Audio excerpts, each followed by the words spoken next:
नमस्कार, स्वागत है आप सभी का। आपके साथ मैं हूं पूजा कविया गोमा। सीधा रुख करते हैं खटकर कड़ा का, जहां पर इस वक्त पंजाब के नए मुख्यमंत्री भगवंत मान लोगों को संबोधित कर रहे हैं।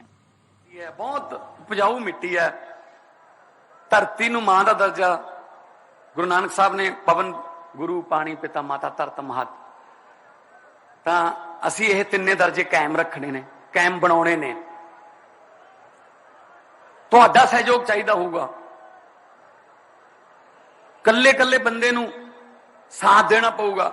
असीं साथ ही मंगिया सी, तुहाडे तो तुसीं दित्ता। जिवें दिल्ली दे विच लोग स्कूल देखण आउंदे आ, विदेशां चों महल्ला क्लीनिक देखण आउंदे आ, बिल्कुल उसी तरह आपां पंजाब दे विच स्कूल हस्पताल इस तरह के बनावांगे कि बाहरले मुल्कां वाले इत्थे आके देख के फोटो खिचा के जाया करन कि आ हैगा। तुसीं इतिहास रचता। 10 मार्च नूं पंजाबियों का नाम सुनहरी अखरां च लिखा गया और आने वाले सालां च सिलेबस च पढ़ाया जाया करूगा कि लोगों ने बिना किसी डर तो, बिना किसी लालच तो वोटां पाउणियां कदों शुरू कीतियां सी। उहदा सही उत्तर होगा 20 फरवरी 2022 ते 10 मार्च नूं उहदा रिजल्ट आ गया।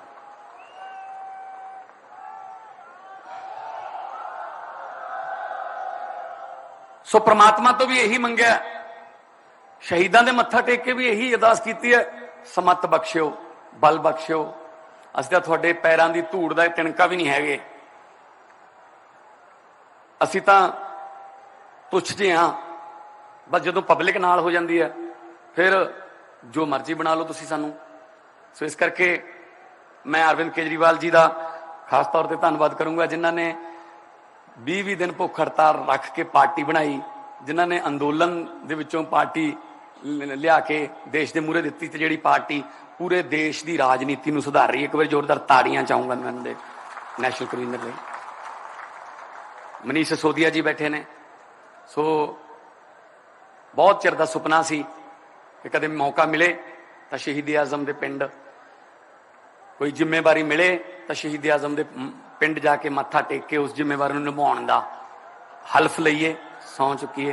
तुसीं बहुत दूरों दूरों आए हो, बड़ी देर तो बैठे हो, तो अज ही काम शुरू हो जाऊगा। आपां कोई दिन वेस्ट नहीं करना क्योंकि अब बहुत लेट हाँ, हजे 70 साल लेट होए पे आपां। अज तो ही काम शुरू होगा। तो मैं एक बारी फिर कहना कि हौली आराम नाल ड्रामे नाल चलांगे। किसे किसे नूं कोई भद्दी शब्दावली या सोशल मीडिया ते कोई किसे नाल लड़ना नहीं। ठीक है। तो सुन रहे थे आप भगवंत मान को, जो कि लोगों के समर्थन की बात कह रहे थे, लोगों के सहयोग की बात कह रहे थे, और साथ ही बड़ी महत्वपूर्ण बात कि अब तक बहुत देरी हुई 70 सालों में, लेकिन अब वो देरी नहीं होगी और आप सबके सहयोग के साथ आगे काम करेंगे। चलिए अब खबरों की तरफ बढ़ते हैं। बात करते हैं 5 राज्यों में करारी हार के बाद कांग्रेस बौखला गई है।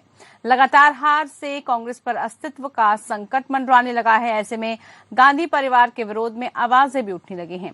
चिंतन मंथन कर कांग्रेस हार की वजह ढूंढने की कोशिश कर रही है। इस बीच वरिष्ठ नेता कपिल सिब्बल के बयान पर पार्टी में कलह छिड़ गई है।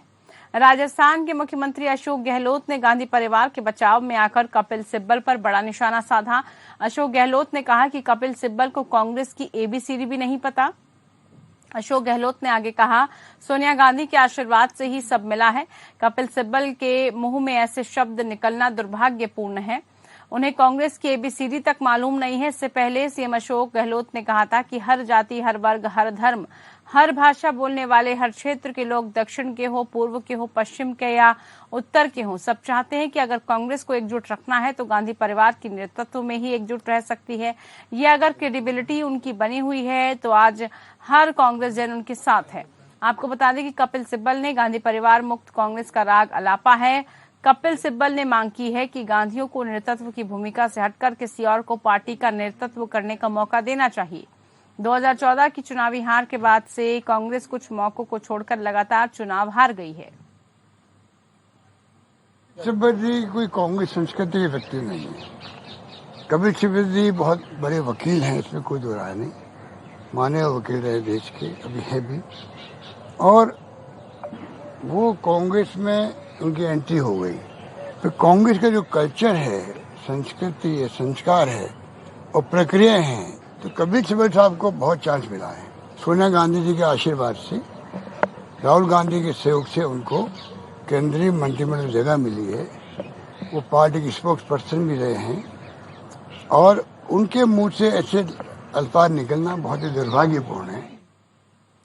तो वहीं प्रदेश के मुखिया सीएम अशोक गहलोत ने शासन सचिवालय के कॉन्फ्रेंस हॉल में बजट घोषणाओं की समयबद्ध क्रियान्वित को लेकर समीक्षा बैठक की, जिसके बाद सीएम गहलोत ने कहा कि राज्य सरकार का ध्येय है कि बजट घोषणाएं समय पर धरातल पर उतरे ताकि उनका लाभ जल्द से जल्द आमजन को मिल सके। सभी विभागों के अधिकारी गुड गवर्नेंस की दिशा में बिना किसी देरी के बजट घोषणाओं को समयबद्ध रूप से पूरा करें। उन्होंने ये भी कहा कि साल 2022-23 के राजस्थान के बजट की पूरे देश में चर्चा है। जिस संवेदनशीलता, मानवीय नजरिया और विकास के विजन के साथ ये बजट पेश किया गया है, उतनी ही तत्परता और प्रोएक्टिव सोच के साथ इन घोषणाओं को पूरा करने का रोड मैप तैयार करें। आगे उन्होंने कहा कि राज्य सरकार ने सभी बजट घोषणाएं सोच समझकर और समुचित वित्तीय प्रबंधन को ध्यान में रखकर की है। इनमें किसी तरह की वित्तीय बाधा नहीं आने दी जाएगी। अधिकारी अपने अपने विभाग से संबंधित घोषणाओं को सर्वोच्च प्राथमिकता देते हुए जल्द से जल्द क्रियान्वित करें। मुख्यमंत्री ने कहा कि राजस्थान बेहतरीन स्वास्थ्य सेवाओं के क्षेत्र में तेजी से आगे बढ़ रहा है। इस बजट में हमने चिरंजीवी योजना में 10 लाख रुपए तक कैशलेस इलाज, सभी सरकारी अस्पतालों के आउटडोर और इंडोर में निःशुल्क उपचार जैसी बड़ी घोषणाएं की हैं।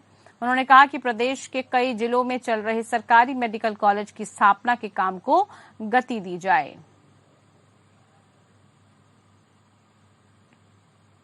तो राजस्थान के झुंझुनू में अपनी मांग को लेकर एनएसयूआई के छात्र कलेक्ट्रेट पहुंचे। अपनी मांग को लेकर जमकर हंगामा हुआ, जिसके बाद वहां मौजूद पुलिस प्रशासन ने छात्रों पर लाठीचार्ज किया। बता दें कि मामला इतना बढ़ गया कि प्रदर्शन कर रहे छात्रों ने भी पुलिस प्रशासन पर पथराव कर दिया, जिसके बाद मामला काफी ज्यादा बढ़ता हुआ नजर आया। इस दौरान पुलिस प्रशासन के कई लोग और कई छात्र भी घायल बताए गए। फिलहाल पुलिस ने कार्रवाई करते हुए कई प्रदर्शनकारियों को हिरासत में लेकर पूरे मामले की कार्रवाई शुरू कर दी है।